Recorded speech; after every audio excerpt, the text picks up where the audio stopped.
गुम्मा block कार्यालय गछ कटाक नहीं असंतोष व्यक्त कर स्थानीय बुद्धिजीवी ब्लॉक कार्यालय परिसर में विभिन्न उन्नयन कार्यालय कटा जाउछि बहु संख्यार गछ कार्यालय परिसर में यथेष्ट खोला स्थान रही जो अनेक आवश्यक कोठा निर्माण करने को सुजोग रही ब्लॉक प्रशासन इच्छाशक्ति और आंतरिकतार सहित काम कले सबकि परिचालना हो पार हेले एते बड़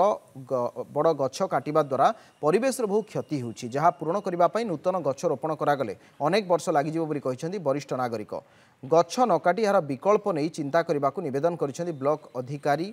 अबांतर उत्तर रखुवा अभियोग कर तेबे बड़ बड़ गछ कटा जाउथिले मध्य वन विभाग कौन अनुमति नि बोली कहिसेंति स्थानीय लोके ए गछ मान थिला जेतला आम गछ शुभा दिसला किंतु आम वीडियो सार दीटा सार मान आसिक काटिदेला कौन फिंगिदेले कि बिकिदेले किस कल कि जानी पारनु आम किछु एते शुभा दिसबार ताई मान काटि देछथि सेडा मन कष्ट लागछ वीडियो को पचारबार वीडियो तू के पचारबालो तू के अधिकार तोर अछि बहिले गुम्मा ब्लॉक गोटे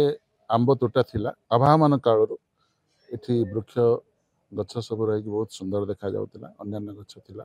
जगह भी अच्छी घर करने को किंतु कौन पे के जानी वर्तमान आम ब्लॉक प्रशासन गछ गुड़ाक गुड़ाए काटी दौरान एवं बहुत असुंदर कर गछ काटी जो पकाउछन किए काठ नौ क्या दिया किसी जना पड़ुनी नियम अनुसार किसी गछ किसी कटा है ना यहाँ फॉरेस्ट डिपार्टमेंट किसी जना है तार गछ सब जी सुंदर देखा जाऊला किंतु वर्तमान सब कटा सब खोला जगार अच्छी दिशुनी से काठ किए नौ कौन आ गछ जो सुंदर जो देखा जाऊला से गछ वर्तमान आउ ना गुम्मा ब्लॉक रे।